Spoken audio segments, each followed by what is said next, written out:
لا الہ الا اللہ قرآن کی مکی صورتوں ہی نہیں مدنی صورتوں میں بھی برابر بیان ہوتا چلا گیا ہے.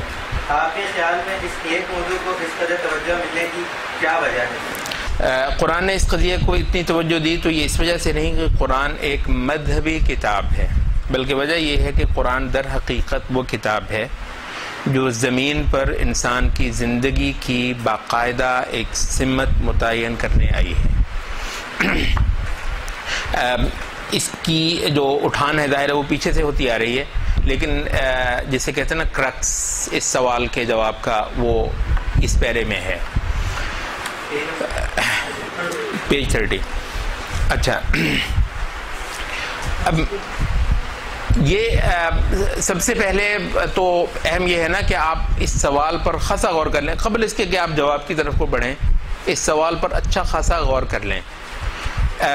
قرآن مجید آپ نے ظاہر ہے کچھ نہ کچھ پڑھا ہی ہوگا. بندہ اتنا مطلب واقعتاً متعجب ہوتا ہے، اور بعض لوگوں نے جنہوں نے قرآن مجید کو مطلب میں آج کل تو آپ کو پتا ہے نا وہ انٹرنیٹ پر ہر دنیا کا جو ہے وہ آدمی بیٹھا ہوا ہے، قرآن مجید پر بھی کیچڑ اچھالنے کے لیے کئی سارے گروپ بیٹھے ہوئے ہیں. تو ان میں سے کئی سارے کو آپ وہ دیکھتے ہیں، وہ کہتے ہیں یار ایک بات بس کر دی چھوڑ دو یار استغفر اللہ. تو اتنی کہتا ہے کہ وہ تکرار ہے قرآن مجید میں، اتنی تکرار ہے مطلب ان کے لیے اٹس بورنگ. تو وہ کون سا قضیہ ہے جس کی اس قدر زیادہ تکرار ہے اس لا الہ الا اللہ کے بیان کی؟ بھئی ایک بار، دو بار، 4 بار، 10 بار، 20 بار تو مطلب ٹھیک ہے کافی نہیں ہو گیا؟ نہیں، کافی ہوتا ہی نہیں ہے. اصل میں وجہ تو یہ ہے کہ جو لوگ اس کو تسلیم کرتے ہیں ان کا دل جی بھی نہیں بھرتا ان کا جب تک وہ بار بار اس کو نہ سنیں، یہی بات نہ کریں.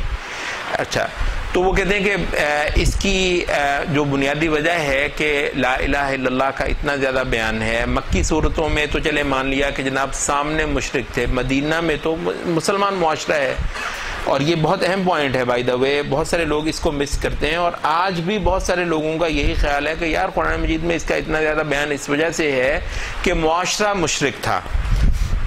وہ کہتے ہیں کہ مدینے میں تو معاشرہ مشرک نہیں تھا، تو مدینے کے اندر جو ہے وہ یہ قرآن مجید کی سب سے عظیم آیت کون سی ہے؟ سب سے طویل نہیں، سب سے عظیم آیت آیت الکرسی. سارا کیا ہے؟ کہاں سے شروع ہوتی ہے؟ سورۃ البقرہ ہے، مدنی سورت ہے نا.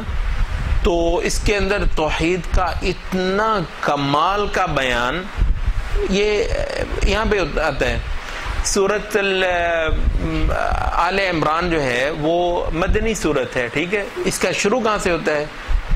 الف لام میم اللہ لا الہ الا هو الحی القیوم. اچھا، تھوڑی دیر کے بعد آگے شہد اللہ انہ لا الہ الا هو والملائکۃ واولو العلم قائما بالقسط. لا الہ ایک آیت کے اندر 2 بار، دوبارہ پھر لا الہ الا هو العزیز الحکیم. تو مطلب ایک بار، 2 بار، 3 بار. تو اس کا مطلب یہ ہے کہ مسلمان کا بنیادی سبق لا الہ الا اللہ ہے، ٹھیک ہے. مسلمان کا اوڑھنا بچھونا یہ لا الہ الا اللہ ہے.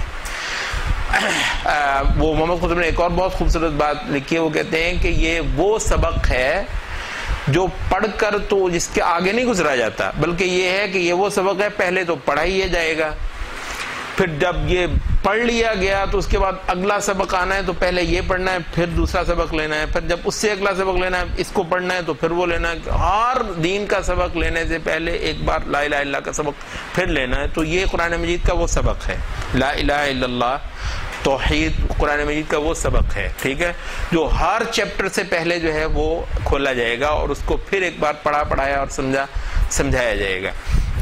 اچھا، اس کی وجہ جو ہے وہ ظاہر ہے ایک لمبی گفتگو تو اس پر ہو سکتی ہے. جو موٹی سی یہاں پر جو بات کر رہے ہیں وہ یہ ہے کہ اصل میں لوگوں نے یہ سمجھا ہوا ہے کہ اسلام ایک مذہب ہے اور قرآن ایک مذہبی کتاب ہے. سب سے بڑی غلط فہمی قرآن مجید کے بارے میں ہے ہی یہ کہ جو سو کالڈ مذہبی جو اس کو کہتے ہیں نا یہ ایک دھرم کی چیز ہے، وہ کہتے ہیں یہ ہے نہیں.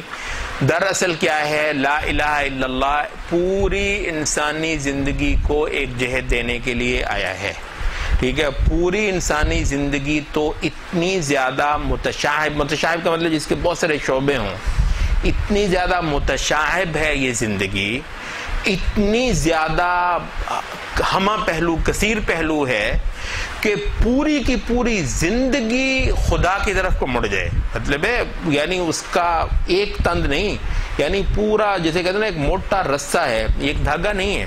زندگی ایک دھاگا نہیں ہے, زندگی ایک موٹا رسہ ہے جس کے اندر ہزاروں تند جانتے ہیں نا, ہزاروں تند ہیں.